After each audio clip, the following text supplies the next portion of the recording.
Hey, what's up, guys? I'm back with an update from my upgrades on my 2018 YZ250FX. So, as you can see, I got the plastics all on, and I think they look pretty good. I was kind of nervous about how the yellow was going to look with the blue in the pictures. That when I mocked it up and I seen what the pictures looked like, I just wasn't too sure how I was going to like it, but I'm digging it. And in the sun, it looks even better because the yellow turns kind of greenish. Don't ask me how, but it does. So everything bolted up real nice. Didn't have too many problems except for the back fender. So I just want to give you guys a heads up if you're ever ordering a plastic kit for your FX and it says it also works for an F model. Chances are you're going to have to ghetto rig some stuff because essentially the frames are all the same between the F model and the FX. Not a whole lot has changed with the exception of the wide ratio gear transmission, the battery, the starter, and the slightly tuned suspension and the kickstand. And it's slightly geared up a little bit. But anyways, that's really all that's different from the F model and the FX. And I think it's tamed down a little bit. But anyways, the rear fender has this flat spot right here that the battery tray mounts to, and everything fits snug in this compartment, and it keeps all the water and everything out. It self-contains itself in this nice little compartment, and it's flat. So with this new fender, this is an MX fender, and it's not flat. It's domed underneath for the wheel travel. And my problem was mounting the battery and getting everything to fit in there. So the OEM fender, I don't know if you can see down there, there's like little edges and flares and plastic molds, and all that plays into effect. There's like a step down that, I don't know, all that plays into effect on this side.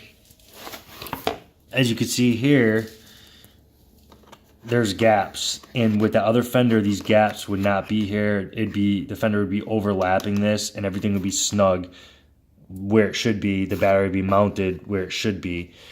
But I didn't want to. My options were to either put the OEM fender back on and try to salvage that decal, and I don't think that was going to end too well, so I decided to leave this. And I ended up just getting a thick plastic bag and trying to slide it up over all the electronics as high as I can go, and then push, fit it all in there snug. I got the battery in there. It's not touching anything. I had to zip tie it in its place so it's not bouncing around, but it's actually, you can't really see it, but it fits in there really snug, and it's not hitting anything, so it's not too bad. So that was my dilemma. The last thing, I have to figure out what I'm going to do to cover this. I have to figure something out. And then once I put the mud guard back on, that'll cover all the way back down here. So that won't be too bad. But I don't want water or anything getting in there when I'm racing. Go through a lot of mud and everything. I just don't want any gaps. So I got to figure that out. But when you're really looking at it, I mean, maybe it's just me, but that back fender, it has more of an arc than the OEM one does. The OEM one is a bit more flat than arced, like this MX rear fender.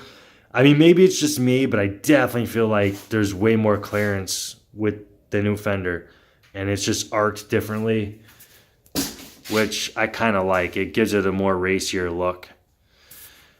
So, okay, real quick, after I did the oil change, I pulled down the skid pan or skid plate. I noticed there was a lot of caked on dirt and mud, and I was like, what the hell? I bring this thing to the car wash or power wash it, and when I really looked, this thing weighed like 3 pounds, and it wasn't because it was plastic. There was that much mud caked down in there. When this goes on, there's literally nowhere for the mud to go because underneath it makes like a perfect seal, even in the back.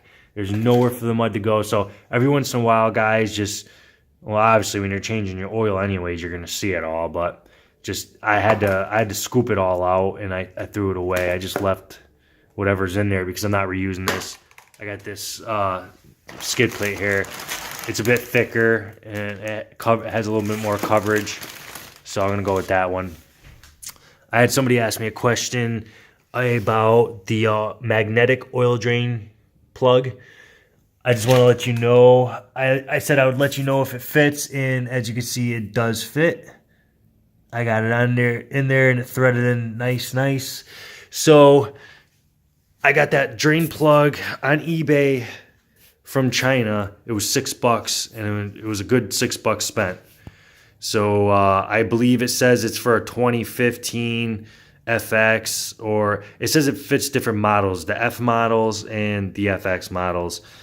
And I don't think it goes up to the 2018 or 2019 years, but don't be afraid, buy it. It's a 12 millimeter. It's going to fit. Like I said, the frames, everything is the same. This bike hasn't changed much at all.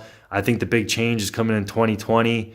So, I mean, even the plastics that were on my bike, the wheels that are on my bike, the rotors, the suspension front and back, everything was off a 2019 model off the showroom floor, and I put it on a 2018. Nothing changed at all. Everything bolted right up. So, like I said, guys, not much has changed. Don't be afraid to, buy things, especially when it's $6. Go for it. All right. Hope this video helped. Let me know what you guys think about the graphics kit and the plastics. Yay or nay. All right. Until next time.